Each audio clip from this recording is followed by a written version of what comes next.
Nilikuwa naona Matiang'i jana kwa press conference. Mliona press conference jana? Alikuwa analia.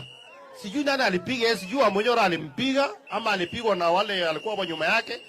Kwa sababu yule jamaa ako na stress 24/7.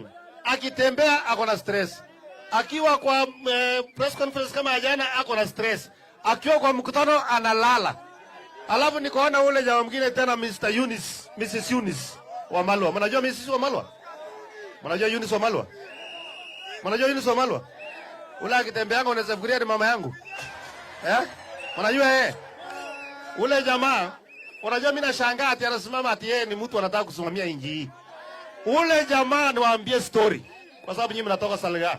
Na muulize huyu jamaa seneta wa Kitale kama anawadanganya wa Trans Nzoia. Wakati Wamalwa kijana alikufa, huyo ndiye alikuwa ndugu ya Wamalwa kijana. Akapewa kiti kwa sababu Wamalwa kijana ametuacha. Na akapewa watoto wa Wamalwa kijana watoto 3 peke yake na mama. Mtoto mwingine alikufa. Mwingine ako na stress anakula dawa. Nyumba hakuna stima. Ng'ombe imekushikwa na kupe. Hakuna shamba inalimwa. Na unaona anasimama hapo anaongea Kiingereza mingi. Na ndio mimi naambianga hao watu wa Kiingereza, ongea Kiingereza when it's necessary. Pana ongea tu Kiingereza ovyo ovyo.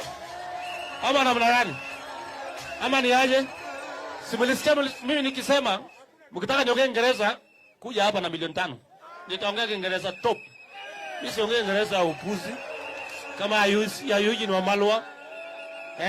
Huyo Eunice Wamalwa na Matiang'i na Mrs. Dorcas na hiyo group yote hata wakisanywa waweko kwa debe moja hata wesa huyu hawawezi huyu mama.